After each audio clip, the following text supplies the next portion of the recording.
What's going on, everybody? Welcome to another episode of 54 Yards. It is week 1 officially. Last week it was week 0. There were some great games on, but now we got a whole slate of football games, good football on. I know Carlos is super excited and nervous at the same time. They got a big one in Columbus this week, but I'm not really nervous, to be honest with you. But obviously it's a big game. I'll touch more onto it when we get to that point, but I'm not really nervous. And if you guys are new here, last year we kind of compiled everything into one episode. Now we're going to be shooting more frequently this season. So we're going to have 54 yards. It's going to be like the news, all the just important information about college football. We're going to have a pick show, which will have like me and Carlos's live picks of the week. And then we're also going to have the morning after or the week after for the recap of the game. So make sure you guys subscribe so you can get all that content. It's going to be all season long. But I'm super excited to dive into this episode with Carlos. First things first, we had our Ballers of the Week last week. If you guys are new here, that's where we touch base and talk about all the guys that me and Carlos thought stood out last week. We actually had some people on TikTok saying Avery Johnson was better. And I'm like, who won the game? You know what I'm saying? That's a factor. So if you guys ever have any, submissions, we'd love to include that in like a community one. That'd be cool. But starting it off, Jalon Daniels, he had a great game. He looked healthy. And me and Carlos have always been fans of him when he's healthy and, always picked Kansas to be a legit contender in the Big 12 if he's healthy. But he went off. He looked good, 18 for 20, which is crazy. And Carlos actually had his rushing yards on one of our parlays that hit like the first drive. So that was nice. But the next player, Rocco Becht, didn't start off too hot. The game was pretty sloppy, but he finished the game strong. He made some big throws. They ended up getting the dub, throws 2 touchdowns in that game. And then Micah Alejado from Hawaii. Super cool story. I mean, the dude literally, I texted Carlos during the game. I was like, bro, did this man just get hurt? Because our pick of the week last week was Hawaii money line. We were riding it. We were paused. we were, we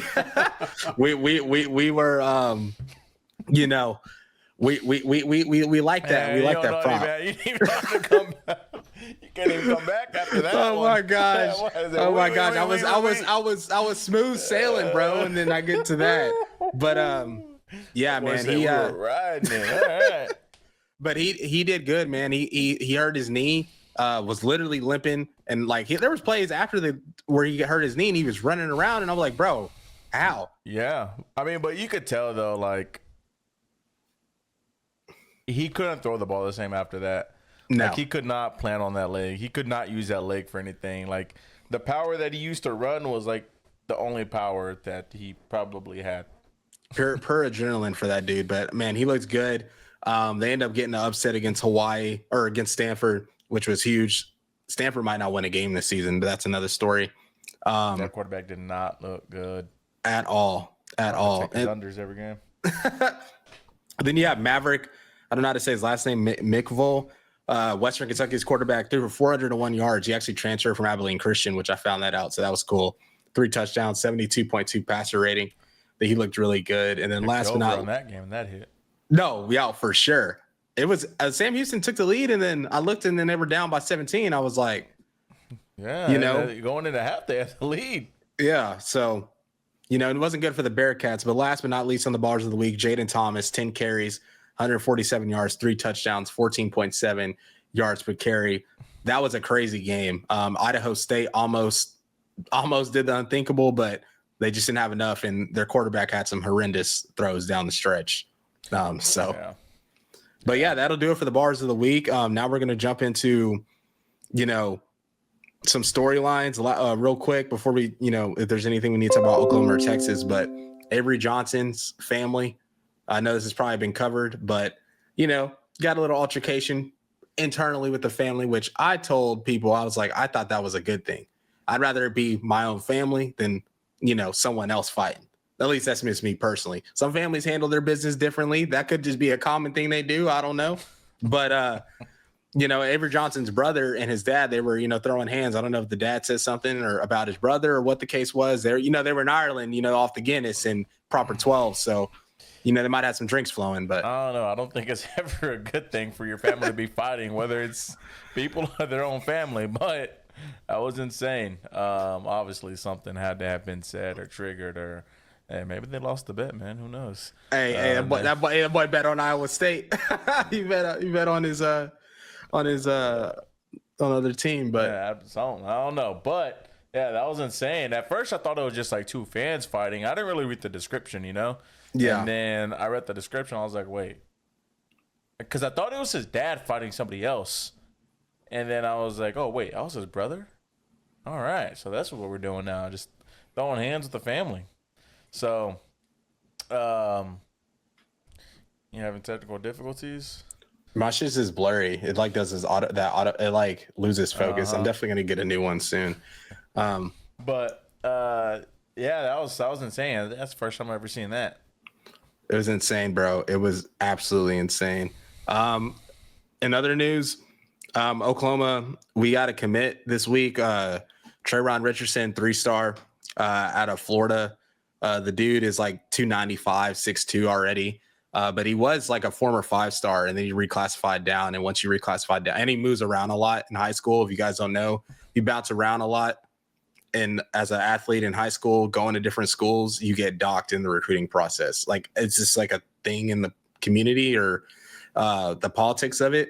I don't think that affects his play. I mean, his tape is great, but that was our big news of the week, outside of anything leading up to game week. So yeah, I mean, our big news has been the same news for the last 2-3 weeks. Man, they've been talking about this game forever. Everybody's talking about it, which, I mean, obviously it's Ohio State versus Texas. It's the rematch. It's number 1 versus number 3. It's Arch Manning, just Jeremiah Smith. Like, it's at Ohio. Like, it's just everything around it. It's just that obviously it deserves to be talked about. But yes, it is annoying. But I mean, what can you do? What can you do? We're excited about that game, man. We got a watch party. It's going to be cool. Hopefully we have a good turnout. We'll show some footage for you guys as well. But I don't know. Has Texas released have y'all released y'all's depth chart yet or no? They have offensively. The defensive one, I haven't seen it. But the past few days, I also really haven't. Work's been, chaotic. Yeah, so I haven't boys back in office, man. I haven't really been on my phone, but offensively they did. I think I actually bookmarked it. Yeah, because I know we've seen those projected ones been getting posted and coming out. This was projected as well, so I guess they haven't. But I mean, you kind of already know what it is. I think. Yeah, it hasn't come out yet. But I think for us, I think we're just in a position where we'll have like our depth chart, but there's going to be a lot of guys that'll get a lot of play time. Even in this first game? It depends how the game goes, to be honest. Obviously, you're not going to throw like Khalil Lockett out there. With the first drive of the game, Yeah. But maybe if they're up by a lot or if they're down by a lot, somebody gets hurt, I mean, obviously the next 3 games after that, UTEP, San Jose State, and UTSA, they'll get playing time then. But that's when they'll get their playing time, and that's probably when you'll see, like, the Khalil Lockett or the French, like, start playing more. Justice Terry, he might play in this game. He probably will, to be honest with you. Yeah, we get some snaps for sure. I mean, especially just keeping guys fresh in the interior and rotating guys in. You're going to need it. I think it's going to be a physical I think the main game. thing people want to see is probably like maybe the O-line, because you kind of already know what it is with receivers, the running backs, obviously the quarterback. Defense is set for the most part. Yeah, So it's probably maybe it's like the O-line, the interior D-line as well. That's actually something I was going to touch up on as well. So it's probably stuff like that, but for the most part, you kind of already know who's who and whatnot. Like, he hasn't announced Arch as a starting quarterback, but like obviously Arch is a starting quarterback. Yeah, just kind of like you already said, as you just know. Yeah, kind of talking on the Oklahoma depth chart, nothing too crazy. there's a lot of oars on here. Michael Fasusi looks like he's getting the nod, but, they've said he might start. They said he might not. Jaron Kanik, shout out to him, man. Converted from linebacker, getting the nod at tight end to start the first game of the year. That's a dude who was coming out of high school. He was like a top 3 or top 4 athlete in the country. So he's very athletic, played offense his whole life. And I think it's going to be a good situation for him. I'm excited to see what he does. Jaiden Thomas is third on the depth chart and listed as OR, but I think a lot of fans are overreacting. People who don't really understand depth charts or college football, depth charts really don't mean a ton per se. And I also look at that situation as like, we're playing Illinois State at the end of the day. If he is a little banged up or, whatever the case may be, why would you rush him against, maybe get him a couple snaps? Like, he's going to play, but there's no reason to give him a heavy workload when you got Michigan coming in next week. And that like, that's the game he needs to be ready for. If we were playing Michigan this week, he would be starting. I'd have no doubt in my mind. But got some receivers on here as well. I like to see what I'm seeing. No Taylor Tatum or Eli Bowen on the depth chart. So I think for fans, they're probably like, what's going on? Taylor Tatum was a former 5-star. Eli Bowen was all SEC as a freshman last year. It's more so, like I was saying earlier, just due to health. These guys that really practice that much during fall camp. I don't think Taylor Tatum practiced more than once or twice. And then Eli Bowen, he's been hurt with a high ankle sprain, kind of been in a boot. They don't think we'll probably get him back till, maybe Auburn, which is when I want him, honestly. I don't really even necessarily need him for Michigan because the way their offense is, I don't really think we're going to need to be challenged like that at corner. We might, I don't know, but from what we know, how they played freshman QB, like you don't need him then. You need him against Cam Coleman and Singleton when Auburn come into town week 4. And Jay, the 400. Yes, nah, here he goes with that. But last thing I want to touch on the depth chart is the defense, man. There's a lot of oars on here, and I think this is legit oars. I think Brent Venables feels good about all the 2 deep on his roster, even the 3 deep. And a lot of guys can play. I mean, I think there's really no separation on the defense. There's a lot of guys who could start. So I don't really mind that. And I also want to see that too. I want to see them in the live fire, them under the bullets, them under the lights, and really see who emerges as the guy. But like I said, I think a lot of these guys are going to play all year. Well, this is the thing though, like for at least for y'all, mainly everybody around the country except a select few teams, but these are the like times where you want those young kids to play. Like, you're playing Illinois State. Like, yep.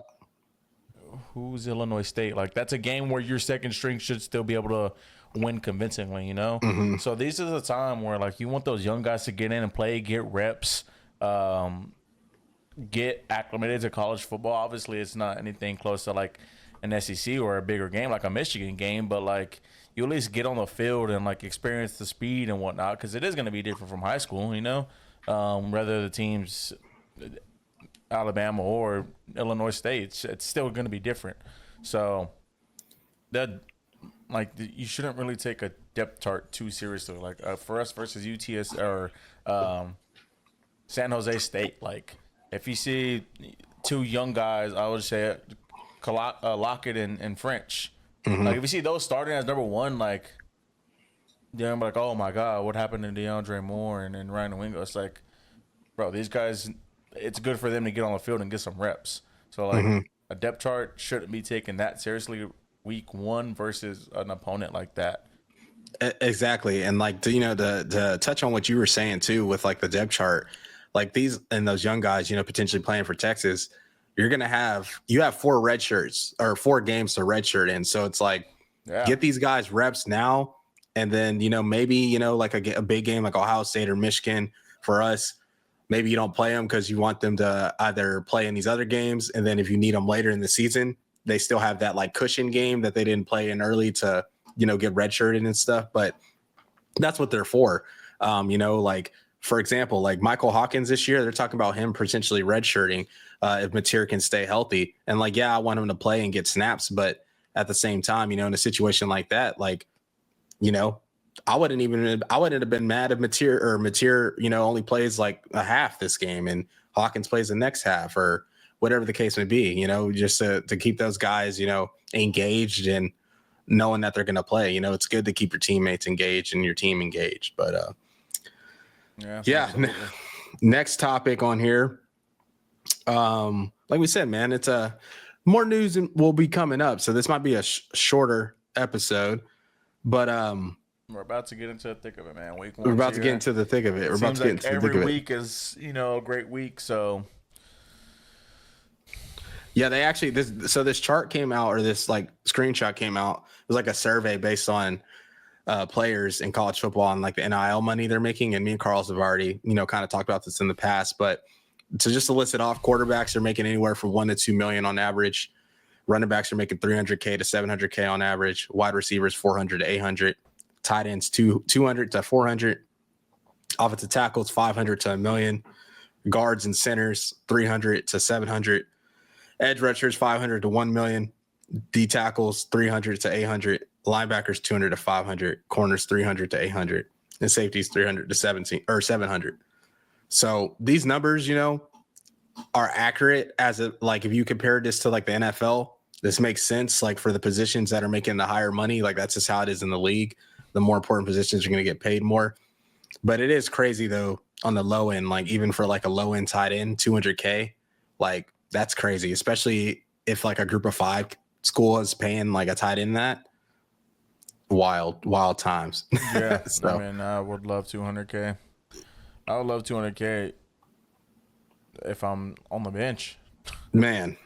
I mean, and like a lot of these guys are getting this coming in. Yeah, coming in, bro, from high school coming into that kind of money is insane. There's kids that are sitting the bench and making bread like that. And they're getting it yearly, man. That's not even including NIL deals, the free education. So a lot of these players too, this might be the most money they make in their life. So this is, the huge time to capitalize and be smart with it, hopefully. Don't blow it on all these chains and these Hellcats and all that stuff. You know what I'm saying? Hey, man, you got to get a Porsche, man. If you don't blow it on anything, get a Porsche. And then quick tidbit. This was kind of random, but the NCAA and Venmo announced a partnership to combat harassment of college athletes.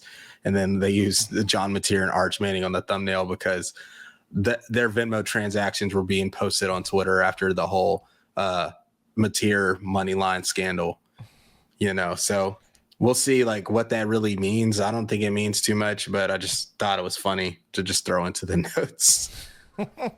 That's your boy, man. I here betting on games, lying through his teeth. Oh my gosh, bro! You cannot sit here and tell me that he was not betting on games, bro. And to never bet on sports in his life? Come on. Allegedly. I'm not going to say anything, man. Allegedly. Come on. That's just not even believable. Carlos's favorite word, allegedly, man. That's just not even believable. But Tennessee also has extended Josh Heupel through 2030. I thought that was interesting. I don't think he's he's a great coach for Tennessee, but I guess depending on what you want or what you're trying to do, he's not a coach that's going to get you there. Yeah, and that's what you had sent me a tweet earlier this week about his offense and how it's very similar to Baylor's offense with the veer and shoot. And that's something that we talked about last year when we were playing or when we were previewing the matchup for Oklahoma and Tennessee. If you play a team that has any kind of athleticism, that doesn't work against them because the point of this offense is to be able to run the ball with a light box. If you guys don't know what a light box is, you just count the numbers, defensive tackle, linebackers, or whatever's in the box. And you try to run the ball on them. You space everyone out as far as possible, the receivers, to create space. However, against a good team like Oklahoma, Texas, whoever, these teams can stop the run with a light box. They don't need all these guys in the box to stop the run. They can stop it with, 4, they're just base package, 4-down linemen, whatever. So that's a problem Tennessee starts to run into. And it works. It puts up good stats, but after that, it gets complex for them. So I think for Josh, he needs to evolve as a coach offensively. And, somebody said that he had been involved in a little bit, but Nico was maybe handicapping him. I don't really know how true that is. But I would say if he doesn't evolve, and this is kind of what they're going to be on offense, like Carlos had just said, like they're going to be kind of capped as a team. They're already are regressing per se. They were they made the playoff last year, but like a couple years ago, they were ranked number 1 at one point. And then now they're ranked 24, you guys will see in my picks. Like they're just we'll just have to see. Well, You I know, mean, I don't know. This year will be interesting. It really just kind of depends if Joey Aguilar could throw the ball down the field. I mean, he's going to turn the ball over like that. He did that at Appalachian State, but he also threw the hell out of the ball. You know, so if he can throw the ball downfield, yeah, and be able to push it, I mean, I think they'll be fine. Like that's the thing with his offense too. Like if you can throw the ball downfield and get completions, you're going to succeed in the offense. Yeah, and the thing is, do they have a dynamic running back? We don't know. You know, they lost Dylan Sampson last year, who was really good, and they lost some receivers as well. They recruit well, but like we said, we just got to see. I do like it for Tennessee though. Like you haven't been really relevant in like 20 plus years. You were ranked number 1, go to the playoffs. Like there's a lot of momentum there. So to secure him there long term, I feel like that's a lot of relief on the fans, on the recruits, the players there. Because in today's day and age, like, let's be honest, it is a lot harder to fire coaches now with the NIL and stuff because you got, boosters giving money here, boosters giving money here. Now you want me to pay for a $90, $100 million buyout and then go give the next coach 60, 70 million. Like, that's just like unrealistic to do that every 3 to 4 years, especially if you're having that's why success. Florida didn't fire Billy Napier. Yeah, I mean, it makes sense. I mean, I don't know how true that is, but like that's like the word on the street. But not many colleges or boosters can, afford to do that, man. Nor do they want to, even if they can. Yeah, because it's like I'm already giving you $8 million a year for the roster. Now I gotta buy out this coach, and then we got to pay the next coach. Like it just, and then if it's just a cycle. Like you need to have. There's so many things that play into it. These kids are getting recruited. They have relationships. It's like a fire the coach, like Florida. You probably lose DJ Lagway. You know what I'm saying? Yeah. So, but last thing on here, Carlos sent this cool little graphic on budget allocation for all the Power 4 conferences, and it has like everything broke up by percentages. And first glance, like because I'm really looking at it now, first glance is how much money the quarterbacks in the Big 12 are making, 23.1%. It's higher than every conference, and the SEC is in the lower end at quarterback, which is interesting. And they spend a lot. The SEC's money is more distributed. It looks like overall, but it's like Big 12. It's QB heavy, and then everything else is low. So thought that was interesting. They also pay their corners are also defensive backs are also the highest on this thing, 14.4%. No, for the Big 12. Oh yeah. So ACC is paying Big 10's paying the most for wide receivers. I think that's probably because of Ohio State and Oregon. Those guys that they have are expensive. But yeah, it's just interesting. It's just interesting because everybody's like, oh, like the SEC's been paying, this and that. But it's like interesting to see where the money's going in the SEC compared to everywhere else. But you look at the offensive line and defensive line, it's high. And the money's distributed pretty equally. Offensive, defensive wise in the SEC versus compared to everybody else. Like 70% for the ACC, 70% offense, 30% defense. Big 10 is 62% offense, 38% defense. Big 12 is 64% offense, 36% defense. And then SEC is 57% offense, 43% defense. So it's almost 50. Almost 50-50. Yeah. And that just shows, like what's valued. Also, like a lot of the elite defenses in college football are in the SEC. Like if we were going to just name some, Oklahoma, Texas, Georgia, Alabama, those are like the ones that stick out. Those are all great defenses. And then you even got some salty defenses in like a Tennessee last year, South Carolina, so it's interesting to see those numbers. Yeah. Do we got anything else that we need to talk about for the news? Just the matchups. And that will be the next episode, right? No. Do you want to do the picks here or on the next one? No, we'll just do them, like talk about the matchups. Oh, got you. Yeah. Separate. Yeah. All right. So week 1 matchups. I'm going to let Carlos lead it. Start from Thursday. Go Thursday. Do that first top row, and then you can go back to save the top for last? Nah. You could do you could go to third row and then start with Texas and then go like Texas, the rest of the games, basically. Like do it in like chronological order. Oh, unless you want to save Texas for last. I mean, up to you. I don't want to say it's the biggest game because we got some big games. Because I mean, technically, yes, it is the biggest game. Mm-hmm. So we could just save that one for last. We just usually go how we usually do it. Okay. Bottom to top, but it's gonna be a little funky because this is on Monday. But Monday, 7:00 ESPN Memorial Day, I believe, right? Memorial Day, that's what it is. Yep. No. Labor Day. Labor Day. Yeah. TCU versus North Carolina. Bill Belichick's first game. A lot of people are looking into. They're gonna be tuning into this because it is his first game, and it's gonna be interesting to see what they do. They just announced their quarterback today. Forgot his name. Do you remember his name? The quarterback they announced today? Who? Oh, Gio Lopez for North Carolina. That's what he is. Yes, I was gonna say something, but I don't want to. I didn't want to say it, but yeah, man. I mean, I don't really have high expectations for North Carolina. I don't think expectations are ever high for North Carolina, but year one, him coming into college football, which is a complete 360 from NFL. I feel like it's a lot harder to coach in college football than it is in NFL. At the end of the day, these players are kids still, Mm-hmm. And now, they're still not, but like they're not adults and not making the money NFL players are making and whatnot. But you can't treat them the same. So it'll be interesting to see how he, runs his ship over there. And I don't know how long that'll last or if they'll be good or not. Yeah, I mean, this is an interesting game, man. I could, I won't go too in depth, but I like to see what I just want to see from me. I just want to see what Bill Belichick looks like on a college sideline.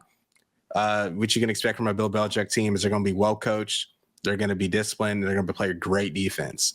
And so I'm curious to see how exotic he gets with the defense. He's obviously one of the best defensive coaches of all time. Will he get super exotic? Does he have the personnel to do that? If we're being honest, in New England, he didn't have like the most crazy, super talented teams. He got a lot of guys on discounts, budgets, took a lot of, Danny Amendolas, Julian Edelman's guys who were getting cut, not making rosters and turning them into good football players. So I'm excited to see the development piece over there.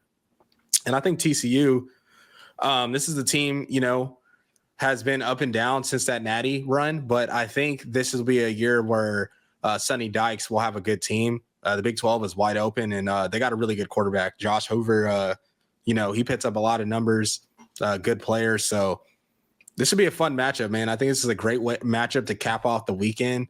It's on Monday. It's the only game that day, and it's got a big storyline around it with Bill Belichick. Oh. And it's not like they're playing a slap; they're playing another Power 4 school. So I'm excited for that one. Yeah. Sunday night, another big storyline. 6:30 on ABC. Notre Dame versus Miami, another top 25 matchup, top 10 matchup. Notre Dame coming off a national championship run, getting second, replacing their quarterback, got a new quarterback in, and then you got Miami, who last year had playoffs in their hands, and their defense just couldn't pull through, and they ended up losing, didn't make the ACC championship, had a failure of a season, so to say, just because of the talent that they had on the offensive side of the ball. But now they have a new quarterback, Carson Beck, transferred from Georgia, and y'all know me, man. I'm not high on Carson Beck, and he just got to show me. Obviously, it's a big regression in the quarterback play, but they had the number 1 overall pick, so obviously any quarterback was probably going to be a downgrade. From what they had. But I think this is a big downgrade. I just don't think he's, that good. They had a lot of transfers come in, so I don't know, man. This game's going to be interesting. I think this will tell a lot about each team and kind of where you'll see them. I think I don't know much about CJ Carr, but I feel like Miami probably has a little more of the upside just because they do have that experienced quarterback. If their defense plays a little bit better, they should do great in the ACC, and they should make another ACC championship run. And then Notre Dame, obviously, they have the 1-2 punch in the running back, and they have Grayhouse, who was emerging. Jaden Grayhouse, yeah, he emerged late in the season. So I don't know how much better or worse CJ Carr will be than Riley Leonard. If you could play on par as Riley, you're gonna be in the playoffs, going for another national championship run. But if you play worse than Riley, I don't know how this season's gonna pan out. Like that, this game, because they have a I don't know what their second game is, but I'm pretty sure their third game is against A&M. They play A&M, week 3. Yeah, and they got Boise State later on in the season, and they got USC, and then some ACC teams. Yeah, this is probably the biggest game for Notre Dame this season.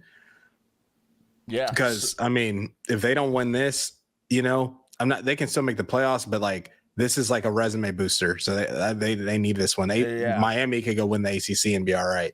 Absolutely. Like Miami can lose this game and be all right, but since they're not in the conference, they kind of have to win every game of the season. And as we know, Notre Dame likes to lose, to some random. Yes, I mean, this is not a random team. It's Miami at the end of the day, but like I think in other people's eyes, this is still a game that Notre Dame should win.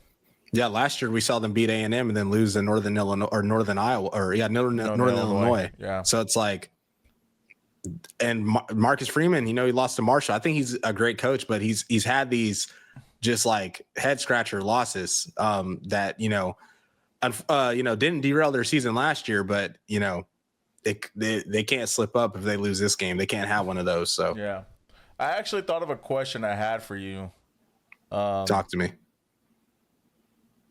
But it has nothing to do with it, kind of, because we're talking about Miami. But who do you think has it harder as a coach when it comes to, like, dealing with the boosters and the athletic directors? Mario Cristobal or Billy Napier? Oh, I don't know. Because both programs are historically good. Miami, was great, right? In the 80s and 90s and 2000s. Oh, man, that's a tough one. I'm going to probably say Billy Napier, only because he's in the SEC, and when you're in the SEC and there's other teams emerging like a Texas who just joined, and you haven't really done anything as a program since Urban Meyer was there, really, it's tough for that program because they're just always get rid of coaches. Like Florida is one of those schools that like fires coaches like really, really fast. So I would say that. Now with Miami, I think Mario Cristobal, obviously there's a ton of money in Miami. They're pouring into the team. I think he might have less pressure just because he's an alum. He played there. It's kind of, he is progressing there. I mean, like last year they were a defense away from being in the playoff. They had a good season. They still won 10 games. But it's tough. It's tough for both programs. Florida State's down right now, but Florida State still has the most recent natty out of both programs. So I think when you have another school like Miami does with Florida State, both flagship schools in the state, it's interesting to see who's going to emerge from those three as like the school in Florida. Yeah. So, yeah, no, I thought about that today. I was like, I wonder who has it harder, because they both have it pretty tough just because of the schools that they're at. But another Sunday game, another big game, a fun game. I don't know. I'm going to my parents to watch this. Got to go watch it with my mom. Where Mr. Beamer, who he's going to be going for, but you got Virginia Tech versus South Carolina. Obviously, this game's neutral site, right? Yeah, it is neutral site. It's so lame. I hate that, man. Obviously, people are very high on South Carolina, excuse me. Lenore Sellers returning. People love him. Some people think he's the best quarterback in the SEC. But,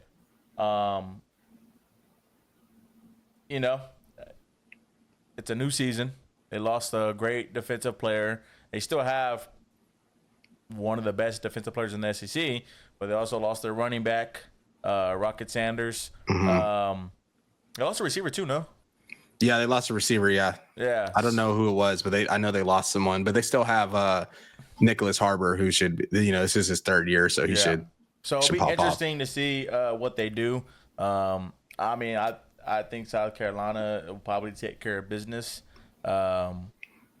It's not the same when you have to go to Virginia Tech and listen to that Enter the Sandman, you know? Yeah, man. You see what they're doing, man? They're just robbing us, man. Like, this is off topic, but like real quick, I was watching Or the Sandstorm at the Cowboys documentary last night, and then I was just looking at the fans because when they were in the Super Bowl and the Rose Bowl and just like even in old Cowboy Stadium, Texas Stadium, like just seeing like the fans there, they're so like shirts off, like rowdy, like really into the game. And nowadays, like you get that a little bit, but we were talking about it before we started recording, like the A&M Texas prices, they're just pricing out the common fan. Like the fans that really care about the sport save up all year long for these games so they can go and watch their favorite team. If they had a bad week, they got the game to look forward to on a Saturday. And you're pricing out these people with these, neutral site games or these games for sponsors or people that are in suits to come watch that don't really care. They're there to network. They're there to mingle, whatever. They're not really there for the game or for the team. So, that's just a little side tangent rant, but I was like, man, I just want the prices to be like reasonable. So just an average person can go watch their favorite team play on a Saturday. Yeah. I mean, this is a fun game to go to, there's a lot of history in it with, like I said, what's his dad's name? I forget. Frank Beamer. Frank Beamer being the legendary coach that he was at Virginia Tech. Then you got his son, Shane Beamer, up and rising, and honestly, probably one of my favorite coaches in the SEC. Absolutely. Just to the way that he carries himself and he is with his team. If you watch any given Saturday, I'm pretty sure anybody can attest to that. He's just a coach that you would want to have and you would want to play for, and he really cares about his players. So fun little game, got your dad being, the best coach at Virginia Tech, and you have you trying to make a name for yourself and make a playoff run that you maybe should have been in last year. People debate it, but this year actually get in and go do it. Mm-hmm. Saturday to end off the night, 6:30 kickoff, ABC. Well, I guess we'll find out who the real Death Valley is within the next 2 years. But LSU, Clemson, another top 10 matchup.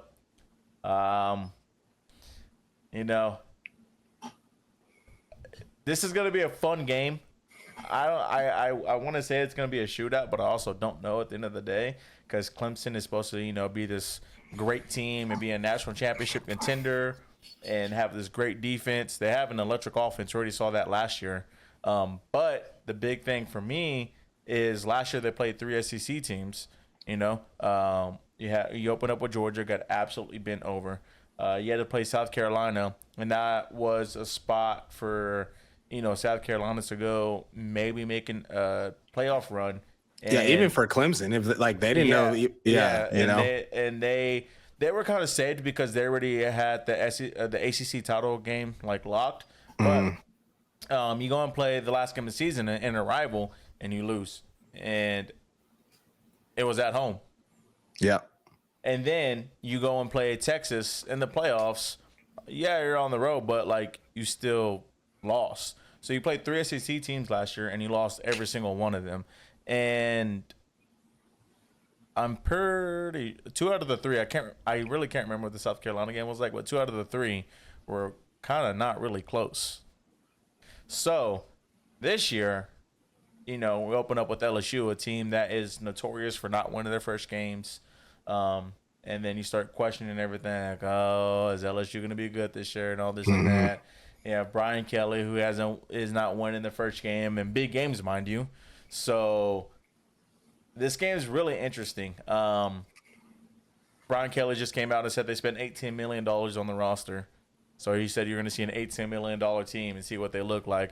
And then you got a guy who doesn't spend money on the roster, keeps everything in-house, doesn't really go in the portal. Everybody's recruited. Everybody's, built by him, so to say. Mm-hmm. So you're going to kind of get a taste of each one, So it's like, who's going to come out on top? The guy that went out and got everybody and paid $18 million, or the guy that makes his money within the house, you know? So it's going to be a fun one, man. It's a great game to finish off the night.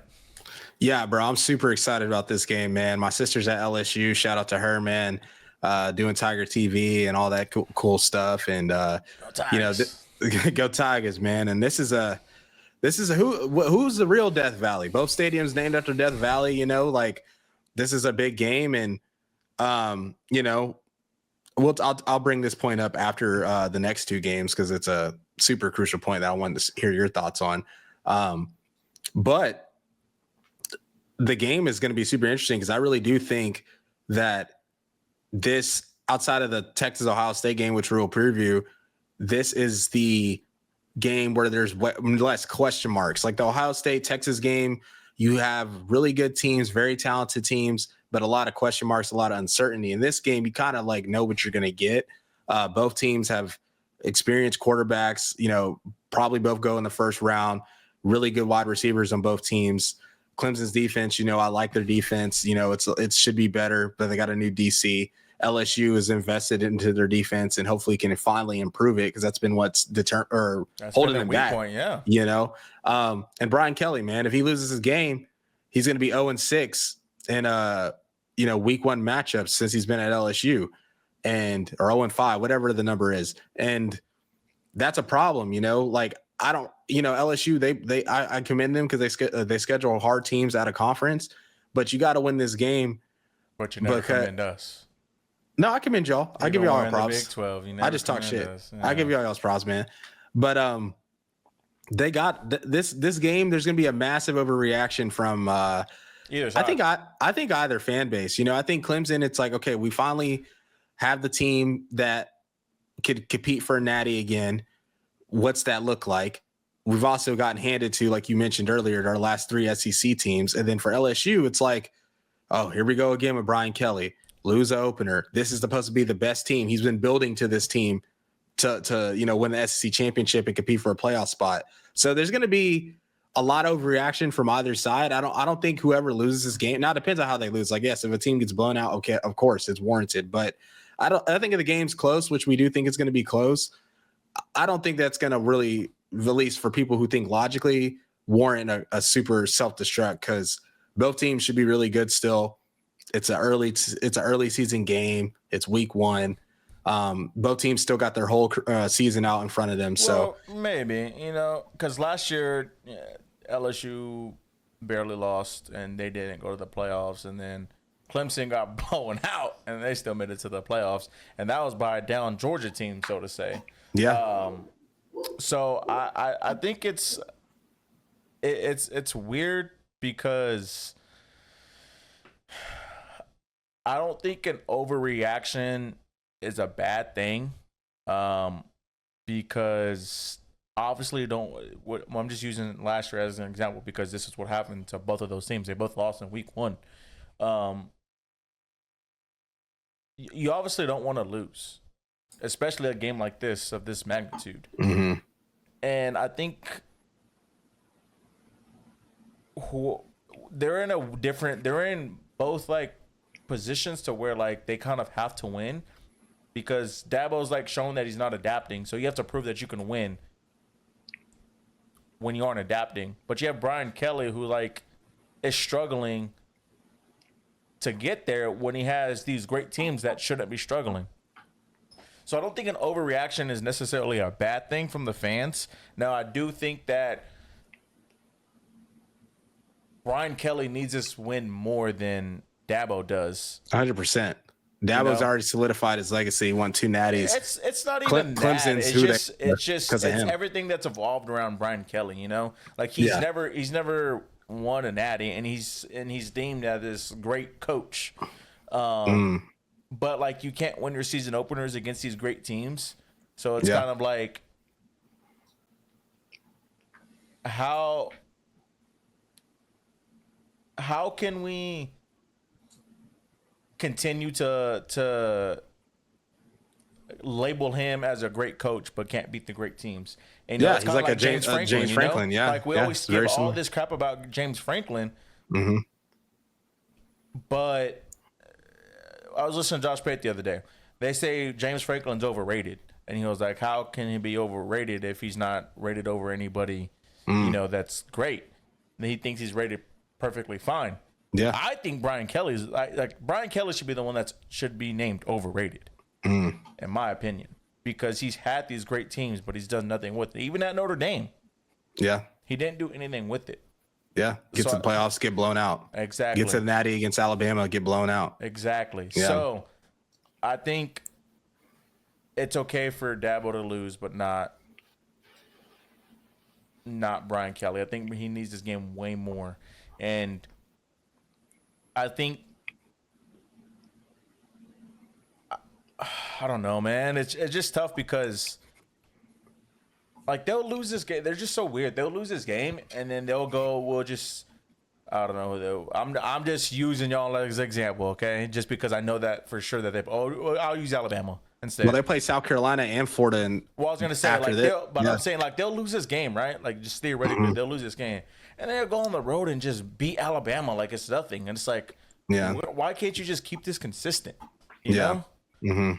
So I don't think an overreaction is a bad thing from either fan base. Because obviously we're in an era where NIL is a big thing and everybody's paying for players. So obviously you want your team to pay for players. So Dabo, we need you to do that. If you're not going to do it, win. And then we have a guy that's can't get it done. So in week one and he can't go to the big game or win the big game and all this and that. So it's like, all right, why are we paying you all this money? We just spent $18 million. Like you should be winning these games. This is what we paid for. So no, for sure. I agree. Another ACC SEC matchup at 2:30 ABC.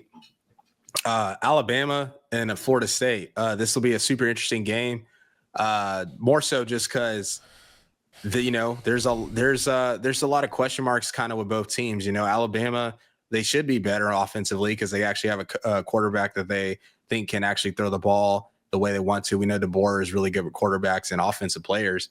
And then you got Florida State coming off to just a terrible year. I mean, this is a team that literally was undefeated, and the following year they had one of the worst seasons in the program history. And this is a team that is, supposed to be competing at the national level year in and year out, historically great.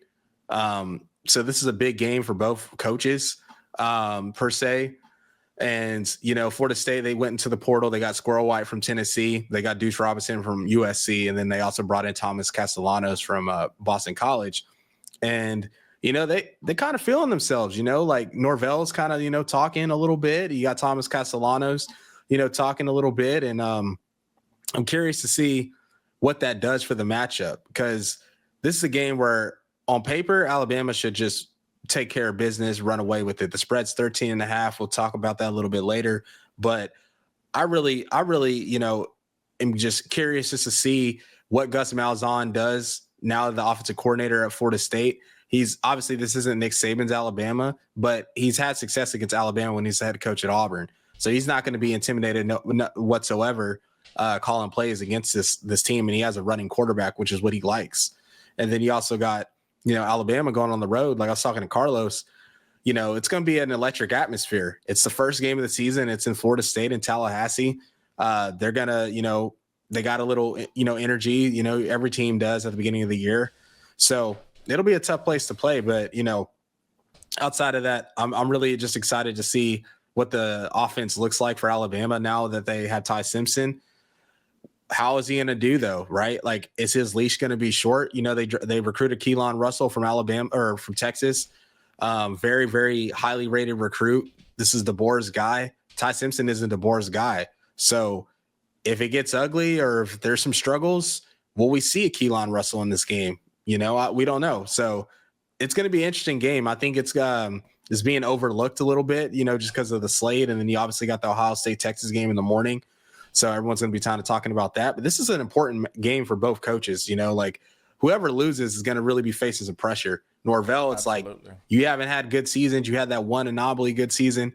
And then Alabama, it's like, yeah, you went 9-3 at DeBoer first-year head coach, at Alabama. But it's Alabama. They're expecting to compete for championships year in and year out. So, You drop the opener, it's going to be talks in either camp. So I'm pretty sure it's going to be raining during that game too. So that obviously makes it interesting, as we saw this past weekend with Iowa State, Kansas State. Is Ty Simpson going to be able to throw the ball? Is he going to be able to run? We already know Thomas can do both. So I don't know if that's going to be like a difference maker in the game or not. Probably the biggest thing in this game is probably whoever wins the line of scrimmage. If it is because of the weather, it's going to be who wins the line of scrimmage. 100%. 100% agree with that. Obviously, you would think Bama would, but we'll see. I think it's going to be a good one. I'm excited for this game, actually. Yeah, me too. It's going to be bumping, man. It's going to be bumping. 11 o'clock kickoff. Won't be watching this game. Yeah. But you got Tennessee, Syracuse. I think, people are probably going to be excited to see Joey Aguilar and see what they can do. I don't think this should be a test for them. I think they should kind of handle it fairly easily, especially at home. That's neutral site, I think. Neutral site too? Yeah. Oh, my Pretty sure. God. Here we go with these neutral sites. I mean, I like them, but, I don't, Yeah, it just takes away. I used to like them when I was a little younger, and then now that I've, I don't know, bro. When you the first last year, when y'all beat Michigan, or the year before when y'all beat Alabama, that is dope as a fan. But it's also such a cool experience. Even a couple years ago when Bama came here, that's what you want. Yeah. You don't want the neutral site. Not everyone can get to that. You're cutting students out. I already went on my rant. But I'm just saying. Oh yeah, for sure. I'm just saying. Where's it at? I'm looking it up right now. Tennessee versus Syracuse. They are playing. Where are they playing at? Let's see. Football. They're playing. Well, it's a home game for Tennessee. They're playing in Nashville. They're playing at the Titans Stadium. Oh, yeah, that's right. Yeah. All right. Well, I mean, they should still pack it out. Yeah. So it's still, like you said, it's still a home game for them. I think Knoxville is only 3 hours away or something like that. Yeah. And there's a lot of them live there. A lot of Tennessee fans live in Nashville, probably majority. Yeah. I would assume so. Vanderbilt play home first game? That's interesting. Yeah, we'll see. Yeah. Does Vanderbilt play home this weekend? Let's see. Let's see. I don't see why they wouldn't. I would assume that they would schedule somebody. Yeah, easy. I don't think they would go on the road off rip. Yeah. Unless it was a big game. Vanderbilt football. If they do play at home, it's probably at night then, since it is. It's at 6. Yeah, and they're home. They play Charleston. Yeah, and they play Charleston Southern. Yeah. See, but that's the thing. Yeah, there's probably gonna be people that go to both of these. Yeah, absolutely. Yeah. Now the Vanderbilt fans are going to be Syracuse fans that day, so that might not help Joey Aguilar, because there should be some fans there, especially students. But I think they should handle this game fairly easily. I think this is a good game to get him comfortable with the system and being the leader on the team. Yeah, no doubt. I'm excited to see. I'm excited to see Fran Brown. I'm high on him. He's a great coach. I love what he's doing over there at Syracuse. And Jonte Cook coming out party. I don't know. We'll see. Might go for 180 or something crazy. Friday Night Lights, 8 Eastern, 7 Central, ESPN, Georgia Tech, Colorado. Another quarterback that's making his first appearance. Yeah, I'm excited about this game, man. It is hard to go. Like Dion had what's his name? Randy Moss speak today or the other day at the school, and it's so cool seeing all the NFL legends, just Dion's pool. As a student athlete, if you're playing at Colorado, you just meeting all these Hall of Fame great players, getting knowledge and wisdom from them. But this game I'm excited about it. It's a home opener in Colorado, in Boulder. They obviously don't have Travis Hunter and Shedeur Sanders, but I think Dion's still at the program in, great shape. It's going to be sold out. This is a big time matchup for them. And, Colorado is a team you just cannot take lightly, man. Now, right? The first year with Dion, they go on the road and beat TCU the year after they come off the Natty run. And then last year they play against North Dakota State, which was a great game. North Dakota State isn't something to play with. And, they still handled business. But, they're breaking a new QB, the old boy from Liberty, Slater, or whatever his name is. Then, obviously, you got Julian Lewis backing him up. So, Curious if we're going to see both. I'm not sure, but one thing about Colorado, I know that they're going to be a talented team. They might not have the trench play or the line of scrimmage play, and I think they're starting to get some of that now, but they're going to be a talented team, and I do think they're going to be well coached. I think this is going to be a good matchup for Georgia Tech, and it's on a Friday, so they're going to have a lot of the national spotlight on them in this game. So yeah, if Colorado could stop the run, which they haven't been able to do in the past, I mean, this should be a no-brainer for them, Yeah, they'd have a shot, yeah. But if they can't stop the run, this could get ugly, and I think Georgia Tech is, on the come up, and I like what they got going on over there. But it's obviously not a team that you would want to lose to. It's also hard to play at elevation for them, so look out for that. Yeah, it's hard to, especially at your first game of the season, coming off fall camp. You think you might be in shape, but practice shape and game shape is completely different. Yep. So, you want to kick off the next one? Yeah. So we got that boy Jackson Arnold going to Waco. That's why I said familiar territory for him. Just growing up at Denton Geyer. Shout out Matt and Prelude Productions over there. Shout out the boy. Shout out Jackson Arnold. But hey, listen, this is gonna be an interesting game, man. We've heard so many things from the Auburn camp. They might have 3 quarterbacks. They could just be BSing. I don't know, but they're talking about playing 3 QBs. They're talking about having a different play call for each down and distance. You know how Hugh Freeze gets down, man. And this is a game that's going to be super interesting because if I'm Baylor, this is a Baylor team. Dave Aranda's kind of had his struggles, but this is a Baylor team that's supposed to be good this year. They got a good quarterback. They got a lot of players coming back, and it's just a good matchup, right? I think this is a big game for both programs because both coaches are kind of like fringe hot seat right now, and this is a good momentum builder to start the year off. And you're going to get a lot of questions answered early, especially as an Auburn fan. If Jackson Arnold, doesn't show that confidence, you'll kind of know early. I think by like the first or second drive, depending on what he does in those, sequences of plays, you'll kind of know where this game's going to go. But if he comes out looking good, that's also, a big factor. But outside of that, Auburn has 2 dynamic wide receivers. So, I'm curious to see what the game plan is because we know Hugh Freeze likes to throw the football. We also know he likes to run the football, and Auburn is supposed to have one of the best offensive lines in the country this season. So it's not like the weapons aren't there. It's not like the play caller isn't there. It's not like the offensive line isn't there. Now, if I'm Dave Aranda, and I know how much he struggled, and Dave Aranda being a great defensive coach and bringing all kind of exotic looks, you got to heat Jackson Arnold up from the first snap. Like, I'm not saying leave your defensive backs out to dry, but you got to heat Jackson Arnold up and make him uncomfortable. I don't think this is a game where you want to leave them DBs out to dry. No, but you got to heat him up, I think, because you gotta just disguise looks and make him uncomfortable because we've just seen in the past.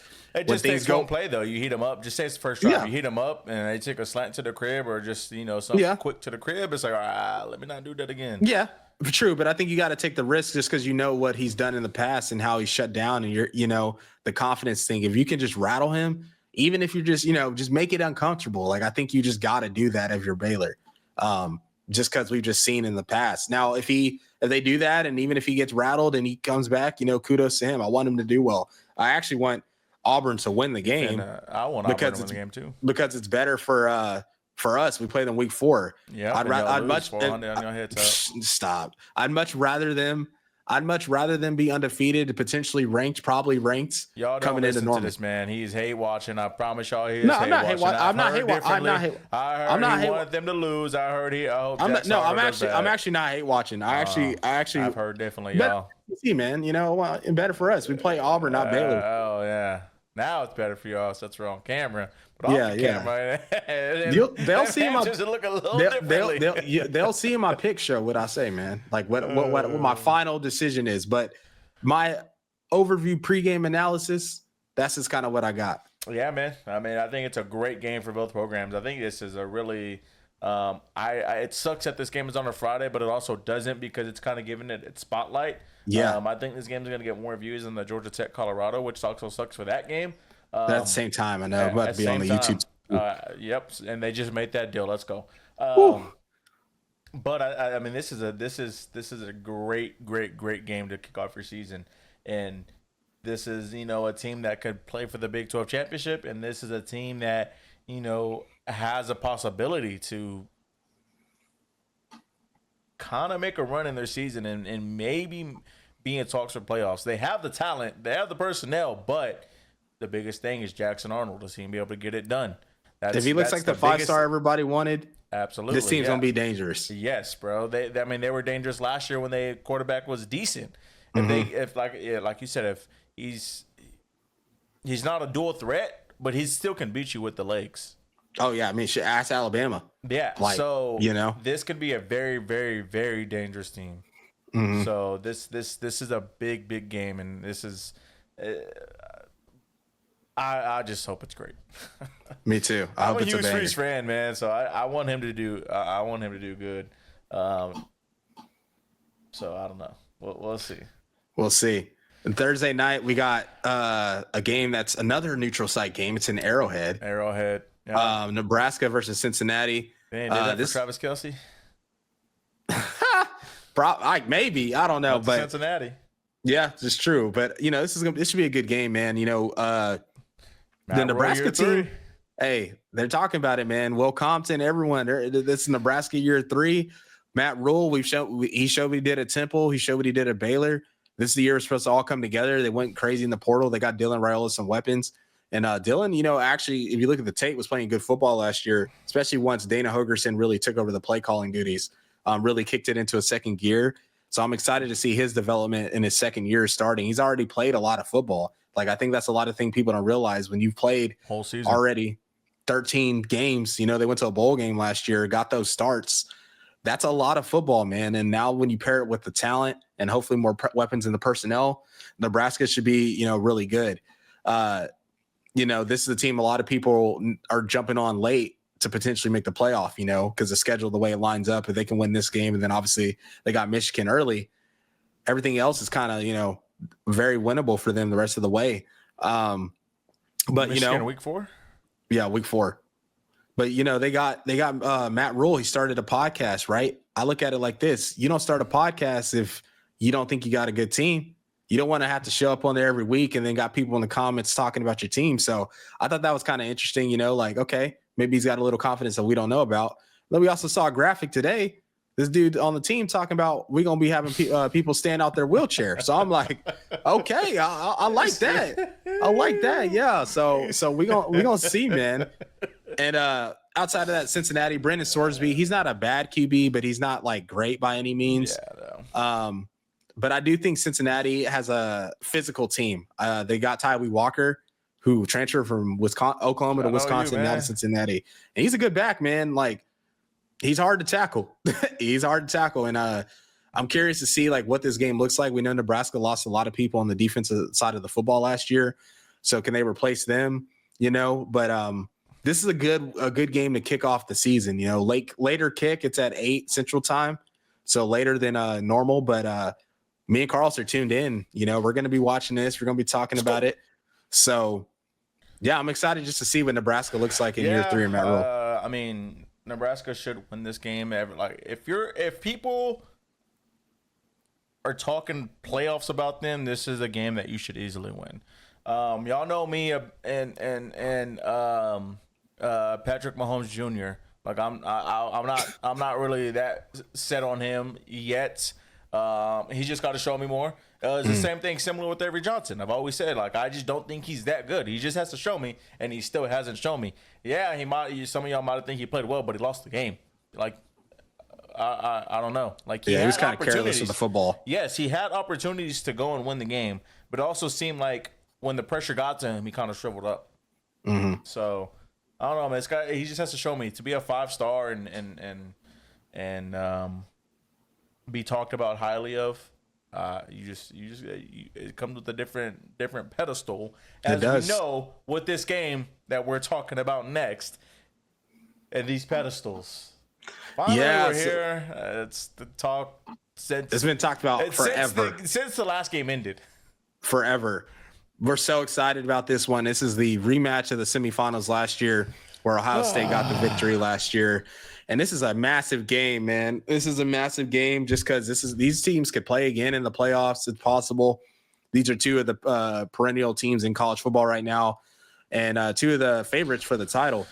And you got Arch Manning versus Julian Sayin, two first-time starters for the like full-time starters. Like Arch obviously played a little bit last year, but you got Julian Sand this year as well. And you got just loaded rosters, future NFL guys all across the board. It's going to be exciting, man. In Columbus, Lee Corso's last college game day show. It's going to be electric. And man, just what I want to see from this game. Day there? Yep. Okay. So it's both obviously big new kickoffs. Game day. Okay. But so what I want to see, man, I don't know why I asked that. I just want to see Ohio State and Texas play good football. And I want to see what it looks like with Arch now fully behind the reins at Texas. Obviously, there's been question marks about the offensive line. We've kind of discussed that. But they got Cedric Baxter back. They got really good receivers. What does the game plan look like for both coaches? Because me personally, I'll talk about it a little bit more on another show. I don't want to say that yet. But this game has defensive battle written all over it to me. I think it's going to be a game where both teams. One of their DBs is actually not that great. He has a lot of penalties. But he's good though. Number one, he just grabs a lot. Yeah, which is not obviously. If he had that pick against Penn State last year, boy. It's Penn State. It's Drew Allen. Hey, chill. We're not finna do that, man. It's Penn State. But outside of that, man, I'm curious, man, because I think a lot of people are like not sleeping on Ohio State. Away from number 2. Yeah, I think a lot of people are like kind of like. I think a lot of like the casual fans and the national media are kind of sleeping on Ohio State. I think they're sleeping on Ohio State. I think everybody's just that high on Texas. That's what it is. That's the thing though. It's just like number 3 and be slept on. But that's the thing though. I think they're high on Texas, but like the stuff that they bring up about Texas, like you could say the same for Ohio State. You both have question marks at the quarterback position, and Ohio State returns a lot more like in the trenches, defensive line, and besides the edges, but like interior and offensive line, and then they obviously have dynamic weapons. So I'm just like that post you sent me earlier. You were like, I'm pretty sure if he starts at Ohio State, he's not a bum. Like, yeah, he looked crazy, but come on now. Like, both teams are gonna have loaded rosters. They're gonna have super talented rosters. I'm really, really excited to see what Brian Hartline looks like as the OC at Ohio State. It's be his first time calling plays. But when you got that pass rush of Anthony Hill and Colin Simmons, how much are you going to ask of Julian Sand to do off rip, right? Because it's like, yeah, you might want to throw the football, but you don't want these guys teeing off, sack, fumble, anything like that. That could be the game. So, another big thing for them is they lost both great running backs. So you're going to be able to run the ball as well. Yeah, they lost both great running backs. And obviously, like we said, they recruit well. But these are going to be the first time those guys go out there and get full-time starts. And really, for me, I just want to see what Sark has improved on as in red zone efficiency. What does this look like now with Arch Manning? Was it a Quinn issue, or is it still a play calling issue or lack of execution issue in the red zone? Yeah. So we'll see what that looks like. And then the last thing I'll say is Ryan Day, after he lost to Michigan and winning the national title, I watched a clip of his press conference. The dude is way more relaxed than he usually is because he doesn't have this pressure on him to win the big one, to get it done. Has pressure on him. Yeah, them fans are not happy, which is crazy to talk about. That's insane. If you lost to us and win the Natty or vice versa, I don't care. If we lost to A&M, won the Natty, I would not care. I do not care. Give me that every single year. And you can hear them talk, but you won the championship. Years, but you won what you play for. Exactly. And I think that Sark, this is just a big game for him, as in the sense of, you've been saying it all year long. You've been building for this. These are your guys. Finally, y'all recruited Arch. You've had him in the system for 3 years. You also have shown us that you haven't been able to beat teams of your same caliber or better since you've been at Texas. Outside of the Bama game, you want to throw that in there, but still. So I look at it like this is a huge game for Sark, as in just show kind of stamping of you're able to come over that hurdle, and he's obviously doing a great job, amazing job, progressed, but to win this game in Columbus, you're the talk of the country. You have to. I think he has to win this game. It's not like a make or break, but I just think it is super important to talk about. I don't think it's a make or break, but you just start getting into those conversations with like, James Franklin. I'm gonna say Dan Lanning. Yeah. Brian Kelly, Mike Norvell. If you look at Mike Norvell's record without Jordan Travis, it's not great. So yeah, Lincoln Riley. Lincoln Riley too. Lincoln Riley better than BV, man. We just had that conversation. Oh my god. I'm just talking about like getting there and not doing it or not beating teams, because like our teams back then, good teams but lost. As crazy as it sounds, I'm gonna give Lincoln Riley some grace, even though he was a head coach at Oklahoma. Look, the teams that he played in the playoffs, bro, we're not in his favor. It was ridiculous. Like, it's actually ridiculous. Like, it's not even an excuse, bro. Like, those teams were historic that he lost to. Yeah, it is what it is. I mean, there's some. Besides the Georgia game, like the other games were historic. The other teams he played were historic. Yeah. So sorry, you made a comment, and I kind of wanted to. I'll talk about Sark. Yeah, because I want to see something. So the big thing with Sark that I've kind of noticed, I guess it didn't happen in here, so I guess it was 2021. A lot of times he can't win the big games.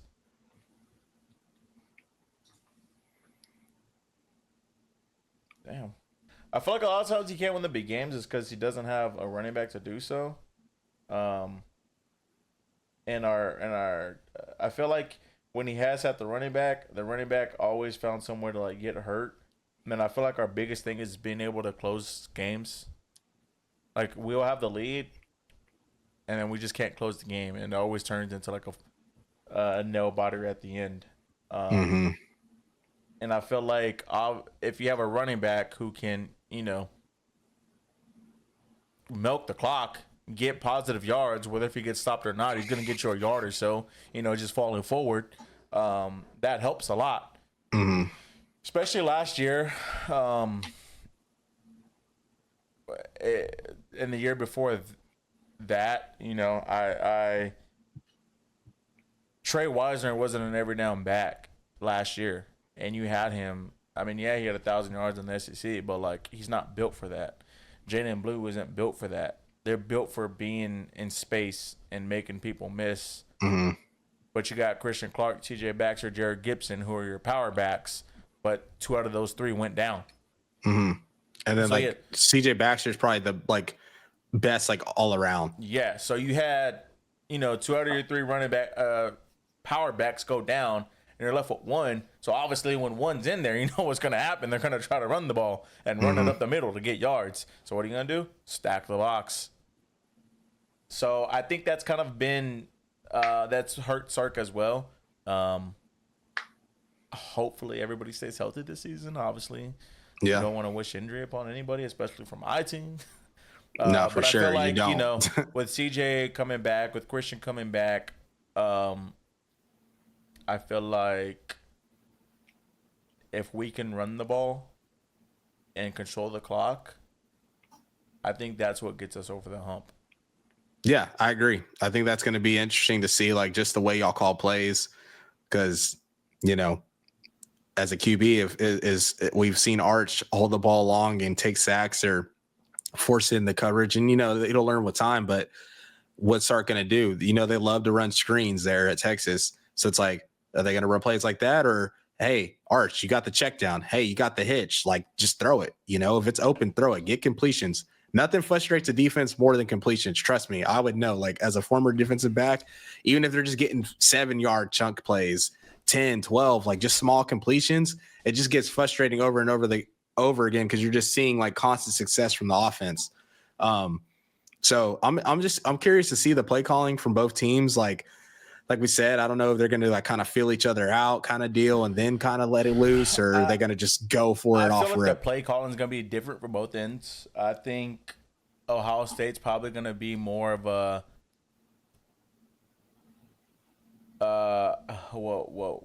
What I use here? Get him settled in the game. You know, Mm-hmm. it's a big game. It's his first start. It's gonna be Mm-hmm. loud. You do have a great defense going after you. You do have two future first round draft picks going after you, trying to sack you. So like I think his playbook is gonna be more settling him in, easy plays, easy throws, taking your time, maybe controlling the clock, maybe letting the play clock go down to 3 seconds. I feel like that's probably gonna be more of their game versus our game. He's been in there 3 years. He's been in that system 3 years. He's been running the plays. He's been learning the plays. I think he has a full playbook open. No, I agree. So I think I that's agree going to be 100%. two different playbooks. I think ours is going to be like, let's open this thing, and then his and black, all right, let's get him settled into the game. Yeah, it's gonna be a banger. I think, man. I'm excited, bro. Yeah. So that's 11 o'clock kickoff. That's obviously going to be the game that everybody's tuned into. It's probably going to break records. Just all the implications around it, or all the meaning around it. So. Yeah, last thing I wanted to say, because I told you at that point, this is a huge weekend for the ACC. Massive.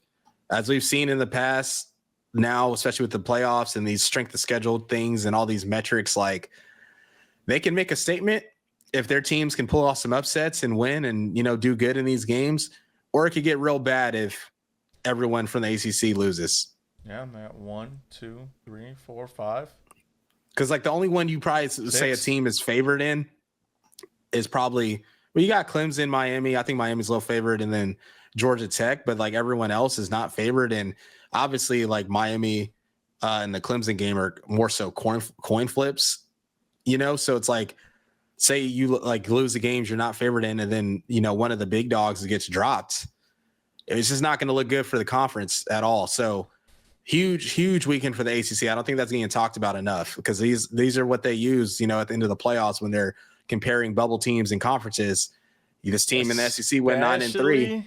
This team, yeah. Especially with the new rule SEC just did. Yeah. 9-game season and scheduling a tough opponent. Yeah. That might, be something that the committee looks at into this season. Just because they're like, oh, they're doing that, so obviously it's important. Mm-hmm. So it might be something the committee looks at this season. We'll see. Yeah, we'll see. But, week one's here. We're finally back. We're bringing more shows to y'all than ever, so I'm excited for that. And, it's always just exciting when football's back. Fall's the best time of the year. We say it year in and year out. And it's always great when you get week one matchups like this. It's not just one game. It's 2 games, 3 games, 4 games. All weekend long, it's just banger. And it seems to be just going that way throughout the whole season. Like we said, we're talking about week 4 matchups. Mm-hmm. Week 4 matchups, like already, are still bangers. Week 2 matchups, you got Oklahoma, Michigan, go Big Blue. So it's going to be a fun season. I think it's going to be very chaotic. I've already said it. I think this is going to pass the 2007 season. There's just so many things from so many teams that can go wrong and that can go good. So it's going to be a great season, man. I mean, I think this is kind of the first year where the national championship is kind of wide open. There's not a team where it's like, oh yeah, they're gonna go and play in the Natty. Texas can play in the Natty. Ohio State can play in the Natty. Bama can play in the Natty. Oregon, Clemson, LSU. People are saying Oklahoma. Like, there's just so many teams. If you just go down the list, Penn State, that can just go and play in this national championship, and it's gonna be fun. It's gonna be great. Yeah, no, for sure. I'm excited, bro. What's the least amount of losses the team will have this year? Least? Yeah. One of these Big Ten teams, or I think or ACC teams will have just one loss. But okay. Yeah, I do think everyone loses though. I don't know. I don't really know if there's a team to go undefeated, it will be Clemson. If they can win this game. Okay. But we'll see. I don't know. Don't they got to go to the road at South Carolina? Yeah. That's going to be tough. Absolutely. And they've already lost, so. Yeah. So they're really recently. gonna have that confidence. So yeah, man, this year's gonna be fun, man. I'm excited. It starts tomorrow. It's here tomorrow. Here tomorrow, bro. Oh my god. We look all year for this, so I'm gonna be making sure I take it. So I'm gonna take it in and really enjoy This it. year's gonna be fun, man. Just for college football in general. Whether if your team's gonna be good or not, this is gonna be a fun season. Buckle in. But with that being said, it's your boy over here, 54 yards. As always, hook 'em. Boomer.